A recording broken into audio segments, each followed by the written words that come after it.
Hey YouTube, it's your boy Richie here, coming at you with some more Age of Empires 3 Definitive Edition. And today I've got something completely off the wall and hopefully juicy for you, which is some Ethiopia content. And I know some of you are probably thinking, Widgie, it's not possible. Can you do some Ethiopia content? And I thought it would not be possible, but my friend Routeline here has come in clutch and has provided me with a juicy fast fortress strategy for the civilization. And I'm hoping with this, you're going to be starting to use the civ a little bit more, because they're not really used that much at the moment on the ranked ladder.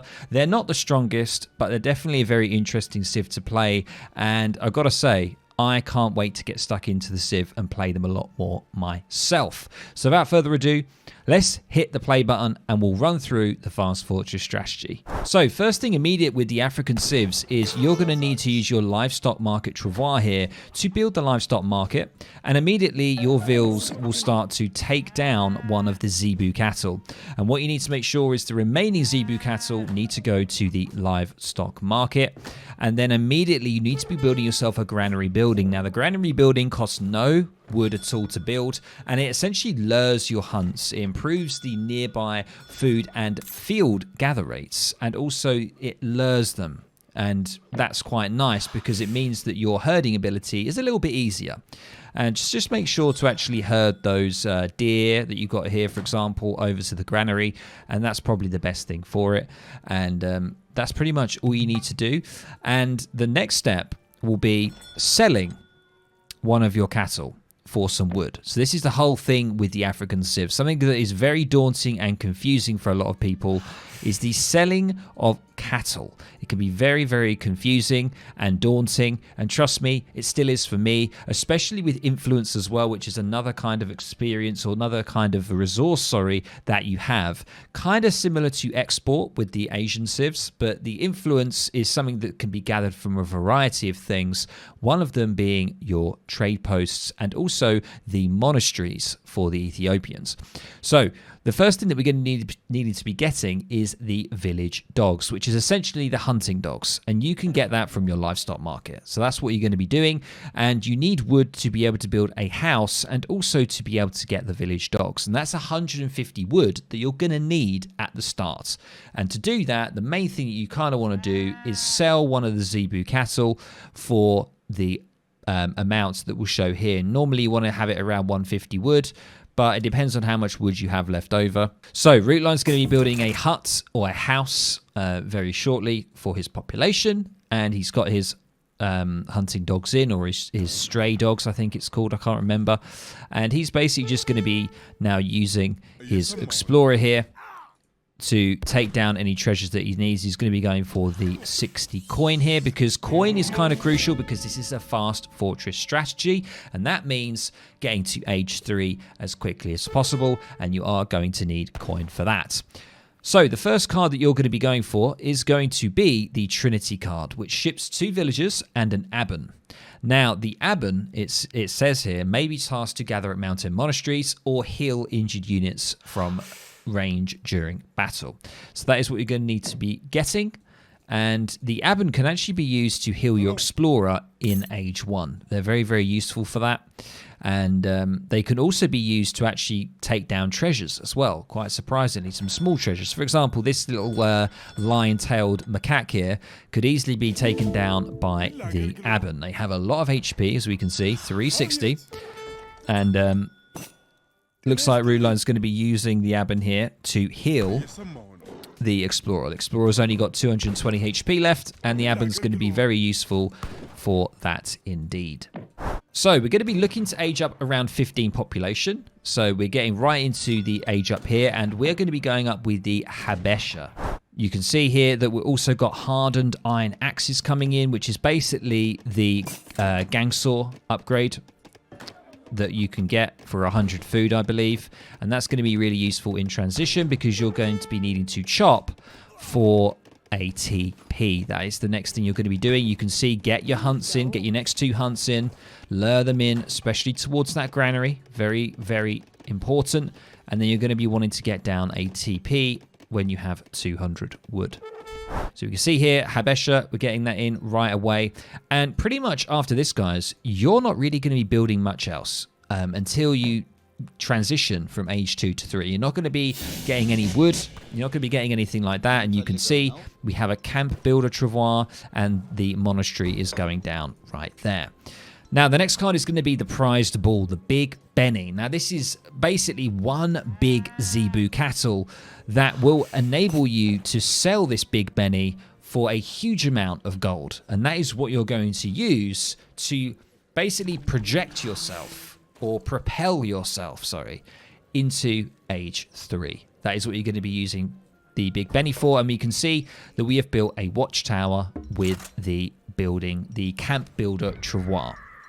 Now, there are other variations. You can go for a war camp instead of a watchtower. Depends on what you want to play. But Routeline's going for a watchtower here. So let's see how this one goes. And the watchtower is great because it acts as a defensive building as well. It is a tower, so it's got 30 range damage, so it's quite nice. And you can see here the livestock value. So selling that Big Benny now that's come in at the moment will be 534 coin. So you can see the macro here is perfect. And just before we do get to the point where we sell Big Benny, we're getting another card in, and our next card is going to be 700 influence. And this is going to be really, really crucial, because if we have a look at the deck here from Routeline, in age 3 we have 2 influence heavy shipments. We have the big one here, the Cannoneer, 14 Cannoneers, which are essentially Abbas gunners, are going to be coming out for 1,000 influence there. And you also have the Somali allies for 500 influence. So having that heavy amount of influence is going to be really useful. And also it's really good because some of your units will cost influence as well. So training units that cost influence is also another nice thing to do as well. And we can see here that the Mountain Monastery, there are certain ways that you can switch the gather rate that the monastery does, whether it's more on coin or whether it's more on influence. And we can see here that it's 75% coin and 25% influence. Now the age up has come in. You can see Big Benny is now gone. It's been sold. It's been sold at the livestock market for that coin, and now we are aging up. We're going up with the Somalis. Now the Somalis are going to give you the Somali warriors. They're going to give you basically a musketeer, heavy infantry type unit when you age up. It's going to be giving you that, and it's going to be giving you another monastery builder as well, and I believe another war camp builder. So we can now see that Desert Warriors are coming out of the watchtower.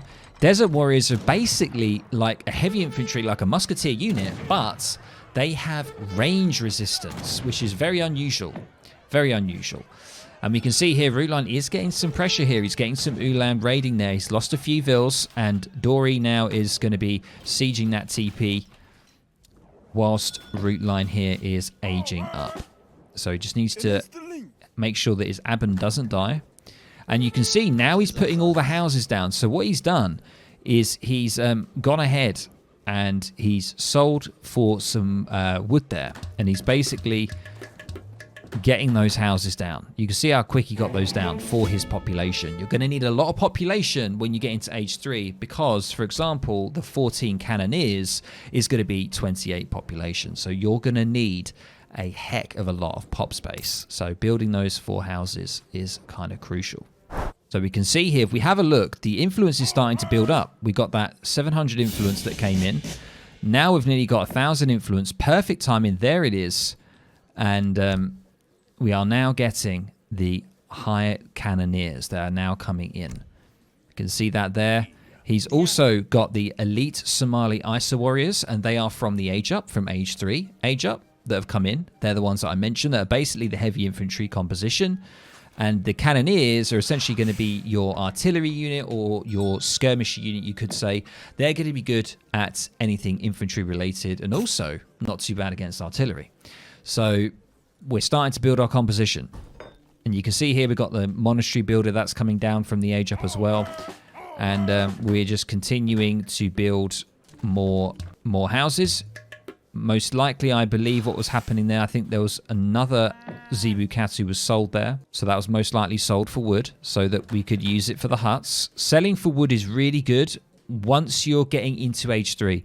Once you've clicked up to age 3, start using your livestock market to sell the Zebu cattle for wood, to start getting your huts down, because you're going to need the population, as I mentioned.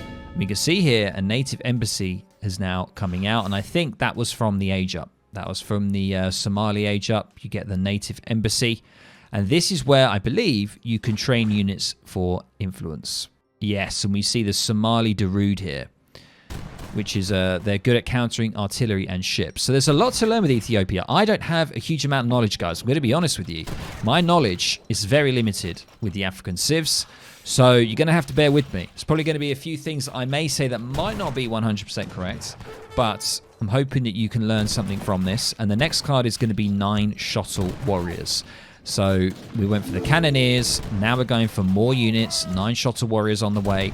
And I've got to say, guys, Shuttle Warriors are insane. Now, I thought Shuttle Warriors were very similar to Coyote Runners, to Chimmy Runners, but Shuttle Warriors do damage to any kind of infantry unit, which I did not know. Let's have a look at this. Let's have a look at the hand attack. Look, they're good against any infantry. So whether it's light, whether it's heavy, they are good against them, and they have a decent range resistance. So basically, they're just good against musks and skirms. They can just get into contact, and they're very, very good. So now Dory is aged up as well, and he's just managed to click up, and he's got a pretty good timing there as well. He's got a few war wagons on the back there, and you know, the Desert Warriors are going to just try and focus down the Ulans as best they can, and the Shuttle Warriors here are just going to try and get on as many units as possible. The Shuttle Warriors don't do particularly well against the Ulans here, so they need to get on the skirms if they can. And Cannoneers are getting in a little bit of a pickle here with the Ulans, but once again, the Isa Warriors and the Desert Warriors are doing a really good job. And something to add about the Desert Warriors is the fact that they have range resistance, guys. They're heavy infantry, they're good at cav, but they have range resistance, which means that skirms that do counter them are going to struggle, which is something to note. So look at that, just doing a great job here, and another 8 Shuttle Warriors on the way. So basically going for double Shuttle Warrior cards here, and continuing with infantry production. And we can see it's pretty much just mainly gold here. It's pretty much on. And yeah, you got a villager, you got the Somali Isa Warriors coming out, and some Desert Archers have been made from the Watchtower. And they're very good unit as well. A skirmish unit with some pretty decent range, and they shoot faster at closer range as well. So basically, this is it, guys. This is it in a nutshell. Just a very sort of straightforward getting into age 3, and just managing your sort of tempo of units in age 3 is quite key. And understanding of the units that you're playing with as well. There's lots of learning to be done. You have a native embassy, you have the watchtower, you have the war camp. All of those buildings produce all different kinds of units, and it takes a little bit of time to start to learn all of those units and understand what they're good at and what they're not good at. And we can see here that the next card is going to be 9 Gascania, which is basically the basic musketeer unit for the Ethiopians. And there it is, guys. There it is, Routeline taking the game there, and a fantastic sort of way of showing the fast fortress strategy, and also showing what to do when under pressure. Because we saw earlier that Dory actually did manage to raid. He took quite a few vills, doing a good job. And yeah, it's definitely something to note. But there we go. So if we just quickly break down the card order here, I think it's probably best to. So Routeline's card order was the Trinity card, which ships 2 villagers and an Aben. That was the first card that he went for. Next was going for the Big Benny, the prize bull card. This enabled you to basically have a huge amount of gold that you could get if you sold the Big Benny, the big Zebu cattle basically, or the big bull, for about 550, 600 coin, I believe it was. And then you can basically use that with the coin that you've gathered and the food to get into age 3. So that's essentially your 700 coin shipment right there. And then the next card after that was the 700 influence. And that basically really just teed you up for the minute you got into age 3, you had the influence available to be able to then get your hired cannoneers, which is 14 cannoneers for 1000 influence cost in age 3. And then after that, Routeline basically went for shuttle warriors throughout. You know, a fantastic unit that is basically good against any kind of infantry. And then after that, I believe it was the Sebastopol mortar. And I think it was maybe the 1000 influence. It might have been 1000 influence before that. And then finally finishing off with 9 Gascania. So basically, guys, when you get into age 3, just focus on getting a big influence heavy card that has a lot of units. And then after that, just continue with the unit production through your home city and just basically have good food and gold macro.